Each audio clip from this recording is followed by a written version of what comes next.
शुक्लाम्बरधरं विष्णुं शशिवर्णं चतुर्भुजं प्रसन्नवदनं ध्यायेत् सर्वविघ्नोपशान्तये। व्यासं वसिष्ठनप्तारं शक्तै पौत्रमकल्मषं पराशरात्मजं वन्दे शुकतातं तपोनिधिं। व्यासाय विष्णुरूपाय व्यासरूपाय विष्णवे नमो वै ब्रह्मनिधये वासिष्ठाय नमो नमः। अविकाराय शुद्धाय नित्याय परमात्मने सदैकरूपरूपाय विष्णवे सर्वजिष्णवे। यस्य स्मरणमात्रेण जन्म संसारबन्धनात् विमुच्यते नमस्तस्मै विष्णवे प्रभविष्णवे। ॐ नमो विष्णवे प्रभविष्णवे। श्रीवैशम्पायनोवाच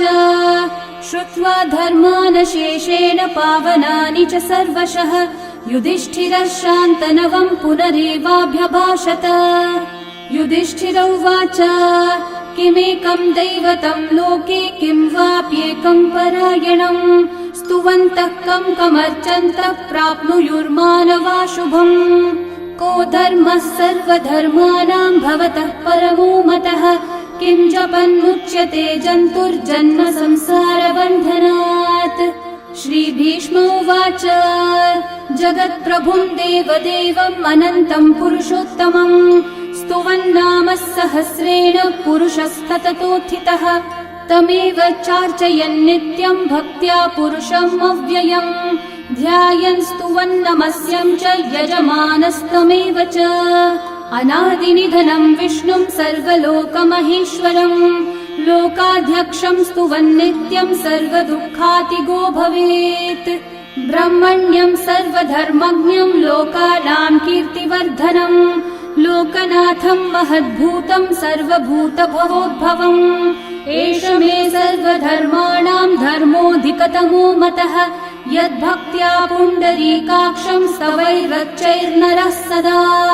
परमं यो महत्तेजः परमं यो महत्तपः परमं यो महद्ब्रह्म परमं यः परायणम्। पवित्राणां पवित्रं यो मङ्गलानां च मङ्गलम् देवतं देवतानां च भूतानां यो व्ययः पिता यतः सर्वाणि भूतानि भवन्त्यादियुगागमे यस्मिंश्च प्रलयं यान्ति पुनरेव युगक्षये तस्य लोकप्रधानस्य जगन्नाथस्य भूपते विष्णोर्नाम सहस्रं मे शृणु पापभयापहम्। यानि नामानि गौणानि विख्यातानि महात्मनः ऋषिभिः परिगीतानि तानि वक्ष्यामि भूतये। ऋषिर्नाम्नां सहस्रस्य वेदव्यासो महामुनिः छन्दोऽनुष्ठुप् तथा देवो भगवान् देवकीसुतः अमृतांशोद्भवो बीजं शक्तिर्देवकीनन्दनः त्रिसामा हृदयं तस्य शान्त्यर्थे विनियुज्यते। विष्णुं जिष्णुं महाविष्णुं प्रभविष्णुं महेश्वरम् अनेकरूपदैत्यान्तं नमामि पुरुषोत्तमम्। अस्य श्रीविष्णोर्दिव्यसहस्रनामस्तोत्रमहामन्त्रस्य श्रीवेदव्यासो भगवान् ऋषिः अनुष्ठुप्छन्दः श्रीमहाविष्णुः परमात्मा श्रीमन्नारायणो देवता अमृतांशोद्भवो भानुरिति बीजम् देवकीनन्दनः सृष्टेति शक्तिः उद्भवक्षोभणो देव इति परमो मन्त्रः शङ्खभृन्नन्दकी चक्रीति कीलकम् शार्ङ्गधन्वा गदाधर इति अस्त्रम् रथाङ्गपाणिरक्षोभ्य इति नेत्रम् त्रिसामा सामगः सामेति कवचम् आनन्दम् परब्रह्मेति योनिः ऋतुः सुदर्शनः काल इति दिग्बन्धः श्रीविश्वरूप इति ध्यानम् श्रीमहाविष्णुः प्रीत्यर्थे सहस्रनाम जपे विनियोगः।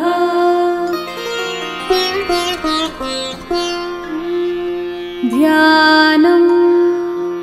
क्षीरोधन्वत्प्रदेशे शुचिमणिविलसत्सैकते मौक्तिकानाम् माला क्लृप्तासनस्थस्फटिकमणिनिभैर्मौक्तिकैर्मण्डिताङ्गः शुभ्रैरभ्रैरतभ्रैरुपरि विरचितैर्मुक्तपीयूषवर्षैः आनन्देन पुनीयादरिनलिनगदा शङ्खपाणिर्मुकुन्दः बुःपादौ यस्य नाभिर्वियदसुरनिलश्चन्द्रसूर्यौ च नेत्रे कर्णावाशाः शिरौ द्योर्मुखमपि दहनो यस्य वास्तेयमब्धिः अन्तस्थं यस्य विश्वं सुरनरखगो भोगि गन्धर्वदैत्यैः चित्रं रं रम्यते तं त्रिभुवन विपुषं विष्णुमीशं नमामि। ॐ नमो भगवते वासुदेवाय। शान्ताकारं भुजगशयनं पद्मनाभं सुरेशं विश्वाधारं गगनसदृशं मेघवर्णं शुभाङ्गम् लक्ष्मीकान्तं कमलनयनं योगिहृद्ध्यानगम्यं वन्दे विष्णुं भवभयहरं सर्वलोकैकनाथम् मेघश्यामं पीतकौशेयवासं श्रीवत्साङ्कं कौस्तुभोद्भासिताङ्गम् पुण्योपेतं पुण्डरीकायताक्षं विष्णुं वन्दे सर्वलोकैकनाथम् नमः समस्तभूतानामादिभूताय भूभृते अनेकरूपरूपाय विष्णवे प्रभविष्णवे सशङ्खचक्रं सकिरीटकुण्डलं सपीतवस्त्रं सरसीरुहेक्षणं सहारवक्षस्थलशोभिकौस्तुभं नमामि विष्णुं शिरसा चतुर्भुजम् छायायां पारिजातस्य हेमसिंहासनोपरि आसीनमम्बुदश्याममायताक्षम् अलङ्कृतम् चन्द्राननं चतुर्बाहुं श्रीवत्साङ्कितवक्षसं रुक्मिणी सत्यभामाभ्यां सहितं कृष्णमाश्रये। ॐ विश्वं विष्णुर्वषट्कारो भूतभव्यभवत्प्रभुः भूतकृद्भूतभृद्भावो भूतात्मा भूतभावनः भूतात्मा परमात्मा च मुक्तानां परमागतिः अव्ययः पुरुषः साक्षी क्षेत्रज्ञोऽक्षर एव च योगो योगविदां नेता प्रधानः पुरुषेश्वरः नारसिंहः वपुः श्रीमान् केशवः पुरुषोत्तमः सर्वः शर्वः शिवस्थाणोर्भूतादिर्निधिरव्ययः सम्भवो भावनो भर्ता प्रभवः प्रभुरीश्वरः स्वयंभू शम्भुरादित्यः पुष्कराक्षो महास्वनः अनादिनिधनो धाता विधाता धातुरुत्तमः अप्रमेयो ऋषिकेशः पद्मनाभोऽमरः प्रभुः विश्वकर्मा मनुस्त्वष्टा स्थविष्ठस्थविरो ध्रुवः अग्राह्यः शाश्वतः कृष्णो लोहिताक्षः प्रतर्दनः प्रभुतस्त्रिककुब्धामः पवित्रं मङ्गलं परम् ईशानः प्राणदः प्राणो ज्येष्ठः श्रेष्ठः प्रजापतिः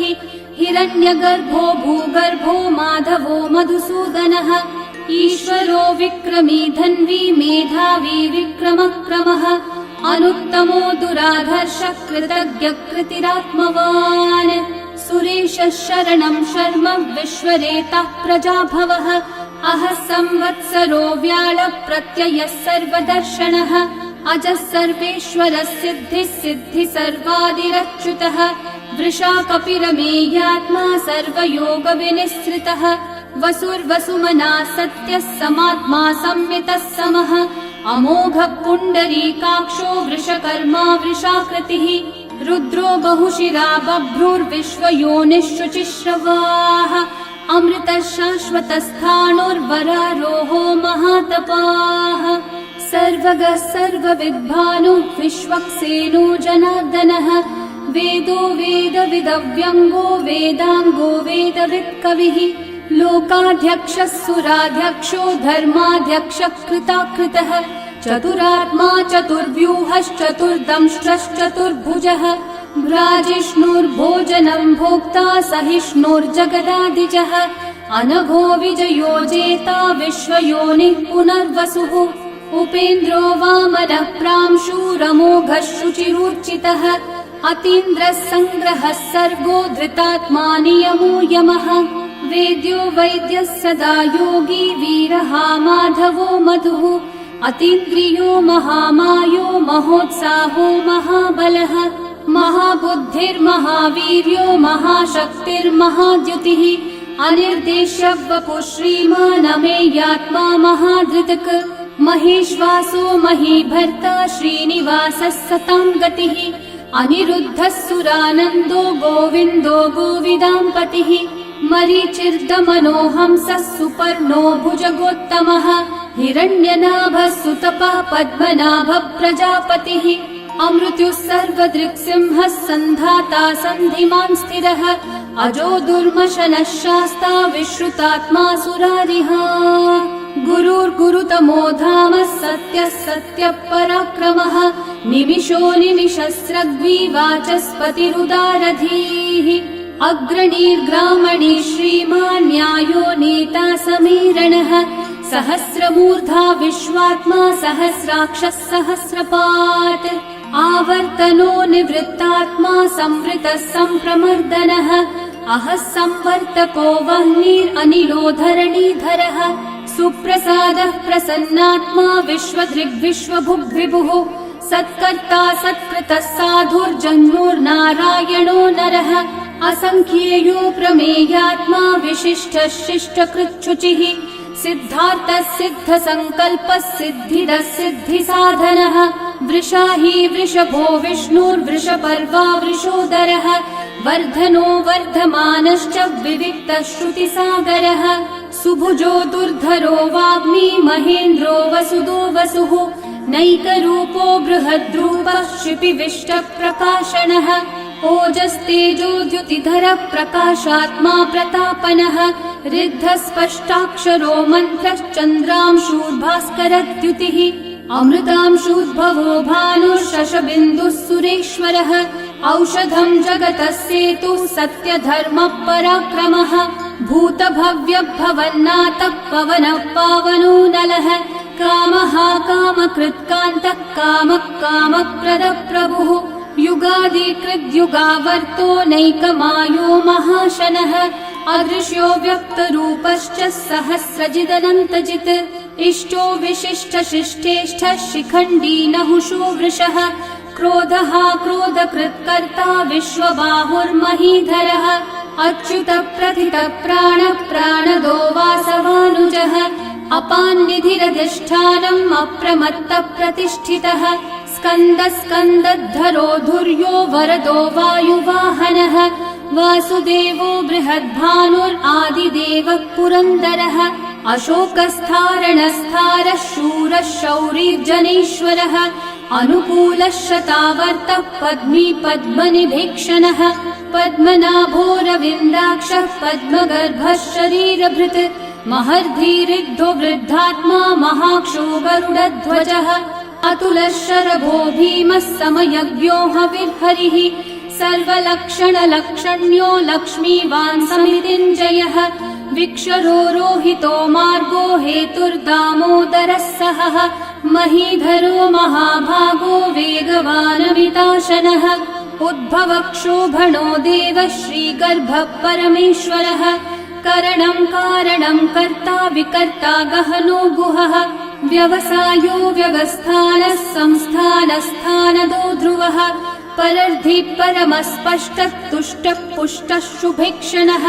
रामो विरामो विरतो मार्गो नेयो नयो नयः वीरशक्तिमतां श्रेष्ठा धर्मो धर्मविदुत्तमः वैकुण्ठः पुरुषः प्राणः प्राणदः प्रणवपृथुः हिरण्यगर्भः शत्रुघ्नो व्याप्तो वायुरधोक्षजः ऋतुः सुदर्शनः कालः परमेष्ठी परिग्रहः उग्रः संवत्सरो दक्षो विश्रामो विश्वदक्षिणः विस्तारस्थावरस्थाणुः प्रमाणम् बीजमव्ययम् अर्थोऽनर्थो महाकोशो महाभोगो महाधनः अनिर्विण्णस्थविष्ठो भूर्धर्मयूपो महामखः नक्षत्रनेमिर्नक्षत्री क्षामः क्षामः समीहनः यज्ञयुज्यो महेज्यश्च क्रतुः सत्रम् सताङ्गतिः सर्वदर्शी विमुक्तात्मा सर्वज्ञो ज्ञानमुत्तमम् सुहृतः सुमुखः सूक्ष्मः सुघोषः सुखदः सुहृत् मनोहरोजितक्रोधो वीरबाहुर्विदारणः स्वापनः स्ववशो व्यापी नैकात्मानैककर्मकृत् वत्सरो वत्सलो वत्सी रत्नगर्भो धनीश्वरः धर्मकृद्धर्मी सदसक्षरमक्षरम् अविज्ञाता सहस्रांशूर्विधाता कृतलक्षणः गभस्तिनेमि सत्त्वस्थः सिंहो भूतमहेश्वरः आदिदेवो महादेवो देवेशो देवभृद्गुरुः उत्तरो गोपतिर्गोप्ता ज्ञानगम्यः पुरातनः शरीरभूतभृद्भोक्ता कपीन्द्रो भूरि दक्षिणः सोमपोऽमृतपः सोमः पुरुजित्पुरुसत्तमः विनयोजयः सत्यसन्धो दाशारः सात्वतां पतिः जीवो विनयिता साक्षी मुकुन्दोऽमितविक्रमः अम्भो निधिरनन्तात्मा महोदधिशयोऽन्तकः अजो महार्हः स्वाभाव्यो जितामित्रप्रमोदनः आनन्दो नन्दनो नन्दः सत्यधर्मात्रिविक्रमः महर्षि कपिलाचार्य कृतज्ञो मेदिनीपतिः त्रिपदस्त्रिदशाध्यक्षो महाशृङ्गकृतान्तकृत् महावराहो गोविन्दः सुषेणः कनकाङ्गदे गुह्यो गभीरो गहनो गुप्तश्चक्रगदाधरः वेधास्वाङ्गोचितः कृष्णो दृढसङ्कर्षणोच्युतः वरुणो वारुणो वृक्षः पुष्कराक्षो महामनाः भगवान् भगहानन्दी वनमाली हलायुधः आदित्यो ज्योतिरादित्यः सहिष्णुर्गतिसत्तमः सुधन्वाखण्ड परशुर्दारुणो द्रविणप्रदः दिवस्पृक् सर्वदृग्व्यासो वाचस्पतिरयो निजः त्रिसामासामगः सामन्निर्वाणम् भेषजम्भिषक् सन्न्यासकृच्छमः शान्तो निष्ठा शान्तिपरायणम् शुभाङ्गः शान्तिदः सृष्टा कुमुदः कुवलेशयः गोहितो गोपतिर्गोप्ता वृषभाक्षो वृषप्रियः अनिवर्ती निवृत्तात्मा संक्षेप्ताक्षेमकृच्छिवः श्रीवत्सवक्षा श्रीवास श्रीपति श्रीमतांवरः श्रीधर श्रीश श्रीनिवास श्रीनिधि श्रीविभावनः श्रीधर श्रीकर श्रेय श्रीमान् लोकत्रयाश्रयः स्वक्षस्वङ्गः शतानन्दो नन्दिर्ज्योतिर्गणेश्वरः विजितात्मा विधेयात्मा सत्कीर्तिश्चिन्न संशयः उदीर्णः सर्वतश्चक्षुरनीशः शाश्वतस्थिरः भूषयो भूषणो भूतिर्विशोकः शोकनाशनः अर्चिष्मान् अर्चितः कुम्भो विशुद्धात्मा विशोधनः अनिरुद्धो प्रतिरथ प्रद्युम्नोमितविक्रमः कालनेमी निहावीरः शौरी शूरजनेश्वरः त्रिलोकात्मा त्रिलोकेशः केशवः केशिहा हरिः कामदेवः कामपालः कामिकान्तः कृतागमः अनिर्देश्य वपुर्विष्णु वीरोऽनन्तो धनञ्जयः ब्रह्मण्यो ब्रह्मकृद् ब्रह्मा ब्रह्म ब्रह्म विवर्धनः ब्रह्मविद् ब्राह्मणो ब्रह्मी ब्रह्मज्ञो ब्राह्मणप्रियः महाकर्मो महाकर्मा महातेजा महोरगः महाक्रतुर्महायज्वा महायज्ञो महाहविः स्तव्यस्तव प्रियस्तोत्रम् स्तुतिस्तोतारणप्रियः पूर्णपूरयिता पुण्यकीर्तिरणामयः मनोजवस्तीर्थकरो वसुरेता वसुप्रदः वसुप्रदो वासुदेवो वसुर्वसुमनाहविः सद्गति सत्कृति सत्ता सद्भूति सत्परायणः शूरसेनो यदुश्रेष्ठः सन्निवासः सुयामुनः भूता वासो वासुदेवः सर्वासु निलयो नलः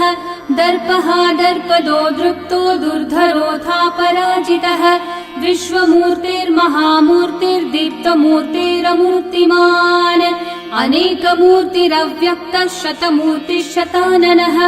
एकोनैकः स वः किं यतत्पदमनुत्तमम् लोकबन्धुर्लोकनाथो माधवो भक्तवत्सलः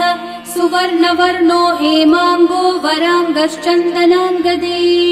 वीरः विषमः शून्यो घृताशीरशलश्चलः अमानी मानदो मान्यो लोकस्वामी त्रिलोकधृक् सुमेधामेधजो धन्यः सत्यमेधाधराधरः तेजो वृषो द्युतिधरः सर्वशस्त्रभृताम्बरः प्रग्रहो निग्रहो व्यग्रो नैकः शृङ्गो गदाग्रजः चतुर्मूर्तिश्चतुर्बाहुश्चतुर्व्यूहश्चतुर्गतिः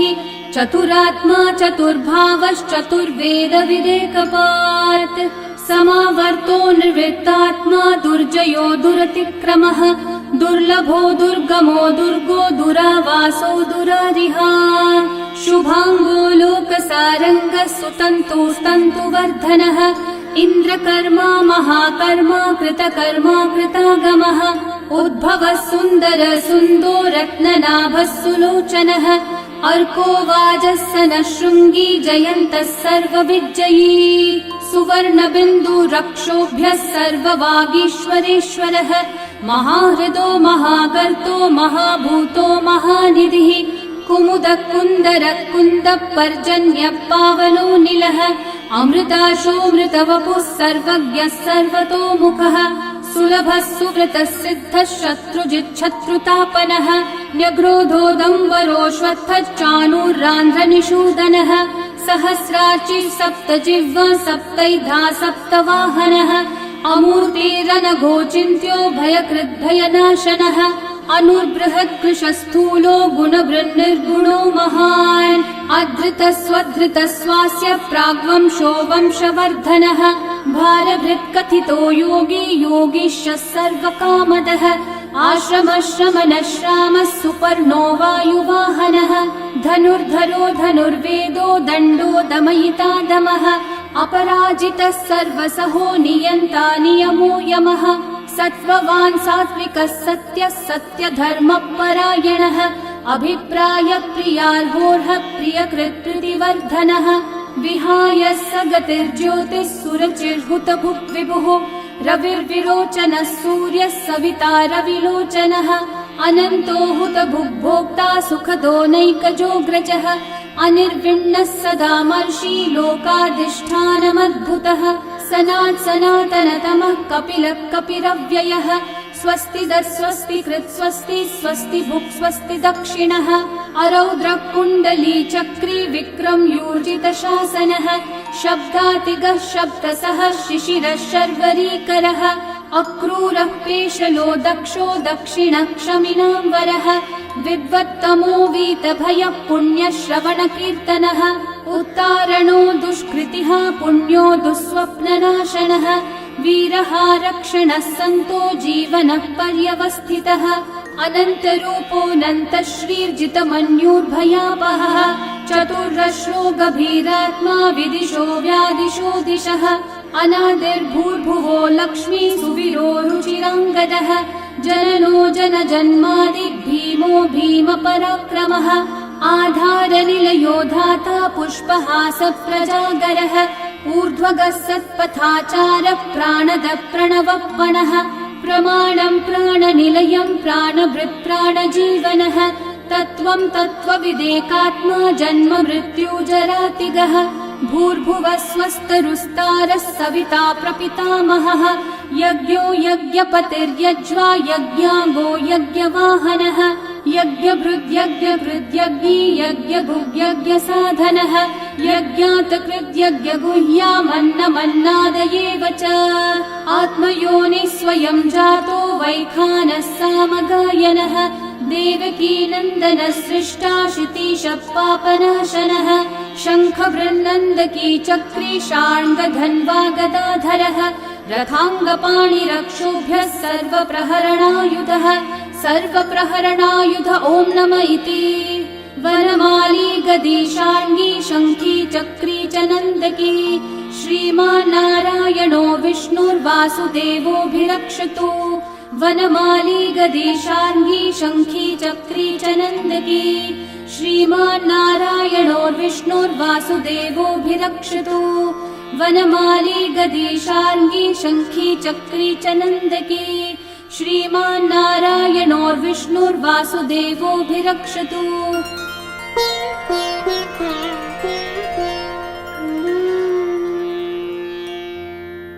इतीदं कीर्तनीयस्य केशवस्य महात्मनः नाम्नां सहस्रं दिव्यानाम् अशेषेण प्रकीर्तितम् य इदं शृणुयान् नित्यं यश्चापि परिकीर्तयेत् नाशुभं प्राप्नुयात् किञ्चित् सोमुत्रेह च मानवः वेदान्तगो ब्राह्मणः स्यात् क्षत्रियो विजयी भवेत् वैश्यो धनसमृद्धः स्यात् शूद्रः सुखमवाप्नुयात् धर्मार्थी प्राप्नुयात् धर्मम् अर्थार्थी चार्थमाप्नुयात् कामानवाप्नुयात् कामी प्रजार्थी चाप्नुयात् प्रजाम् भक्तिमान् यः सदोत्थाय शुचिस्तद्गतमानसः सहस्रं वासुदेवस्य नाम्नामेतत् प्रकीर्तयेत् यशः प्राप्नोति विपुलं याति प्राधान्यमेव च अचलां श्रियमाप्नोति श्रेय प्राप्नोत्यनुत्तमम् न भयं क्वचिदाप्नोति वीर्यं तेजश्च विन्दति भवत्यरोगो द्युतिमान् बलरूपगुणान्वितः रोगार्तो मुच्यते रोगात् बद्धो मुच्येत बन्धनात् भयान् मुच्येत भीतस्थो मुच्येतापन्न आपदः दुर्गान्यतितरत्याशु पुरुषः पुरुषोत्तमम् स्तुवन्नाम सहस्रेण नित्यं भक्ति समन्वितः वासुदेवाश्रयो मर्त्यो वासुदेवपरायणः सर्वपापविशुद्धात्मा याति ब्रह्म सनातनम् न वासुदेव भक्तानामशुभं विद्यते क्वचित् जन्म मृत्यु जरा व्याधि भयं नैवोपजायते इमं स्तवमधीयानः श्रद्धा भक्ति समन्वितः युज्येतात्मसुखः शान्ति श्रीधृति स्मृति कीर्तिभिः न क्रोधो न च मात्सर्यं न लोभो नाशुभा मतिः भवन्ति कृतपुण्यानां भक्तानां पुरुषोत्तमे द्यौस चन्द्रार्कनक्षत्राखं दिशो भूर्महो दधिः वासुदेवस्य वीर्येण विदतानि महात्मनः ससुरासुरगन्धर्वं स यक्षोरगराक्षसम् जगद्वशे वर्ततेदं कृष्णस्य सचराचरम् इन्द्रियाणि मनोबुद्धिः सत्त्वं तेजो बलं द्युतिः वासुदेवात्मकन्याहुः क्षेत्रं क्षेत्रज्ञ एव च सर्वागमानामाचार प्रथमं परिकल्पते आचार प्रभवो धर्मो धर्मस्य प्रभुरच्युतः ऋषयः पितरो देवा महाभूतानि धातवः जङ्गमा जङ्गमं चेदं जगन्नारायणोद्भवम् योगो ज्ञानं तथा साङ्ख्यं विद्या शिल्पादिकर्म च वेदाशास्त्राणि विज्ञानम् एतत् सर्वं जनार्दनात् एको विष्णुर्महद्भूतं पृथक् भूतान्यनेकशः त्रीन् लोकान् व्याप्य भूतात्मा भुङ्क्ते विश्वभुगव्ययः इमं स्तवं भगवतो विष्णोर्व्यासेन कीर्तितम् पठ्येद्य इच्छेत् पुरुषः श्रेयः प्राप्तुं सुखानि च विश्वेश्वरमजं देवं जगतः प्रभुमव्ययम् भजन्ति ये पुष्कराक्षं न ते यान्ति पराभवम् न ते यान्ति पराभवम् ॐ नमः इति अर्जुनोवाच पद्मपत्र विशालाक्ष पद्मनाभः सुरोत्तम भक्तानामनुरक्तानां त्राता भव जनार्दन श्रीभगवानुवाच यो मां नाम सहस्रेण स्तोतुमिच्छति पाण्डव सोऽहमेकेन श्लोकेन स्तुत एव न संशयः स्तुत एव न संशय ॐ नमः इति व्यास उवाच वासनाद्वासुदेवस्य वासितं भुवनत्रयम् सर्वभूतनिवासोऽसि वासुदेव नमोऽस्तु ते श्रीवासुदेव नमोऽस्तु त ॐ नमः इति पार्वत्योवाच केनोपायेन लघुना विष्णोर्नाम सहस्रकम् पठ्यते पण्डितेर्नित्यं श्रोतुमिच्छाम्यहं प्रभो ईश्वरोवाच श्रीराम राम रामेति रमे रामे मनोरमे सहस्रनाम तत्तुल्यं राम नाम वरानने श्रीराम राम रामेति रमे रामे मनोरमे सहस्रनाम तत्तुल्यं राम नाम वरानने श्रीराम राम रामेति रमे रामे मनोरमे सहस्रनाम तत्तुल्यं रामनाम वरानने श्रीराम नाम वरानन ॐ नमः इति ब्रह्म उवाच नमोऽस्त्वनन्ताय सहस्रमूर्तये सहस्रपादाक्षि शिरोरुबाहवे सहस्रनाम्ने पुरुषाय शाश्वते सहस्रकोटियुगधारिणे नमः सहस्रकोटियुगधारिण ॐ नमः इति सञ्जय उवाच यत्र योगेश्वरः कृष्णो यत्र पार्थो धनुर्धरः तत्र श्रीर्विजयो भूतिर्ध्रुवा नीतिर्मतिर्मम श्रीभगवानुवाच अनन्याश्चिन्तयन्तो मा ये जनाः पर्युपासते तेषां नित्याभियुक्तानां योगक्षेमं वहाम्यहम् परित्राणाय साधूनां विनाशाय च दुष्कृतां धर्म संस्थापनार्थाय सम्भवामि युगे युगे आर्ता विषण्णा शिथिलाश्च भीता घोरेषु च व्याधिषु वर्तमानाः संकीर्त्य नारायण शब्दमात्रं विमुक्तदुःखा सुखिनो भवन्तु कायेन वाचा मनसैन्द्रियैर्वा बुद्ध्यात्मना वा प्रकृते स्वभावात् करोमि यद्यत् सकलं परस्मै नारायणायेति समर्पयामि। श्री विष्णु सहस्रनाम स्तोत्रम् सम्पूर्णम्।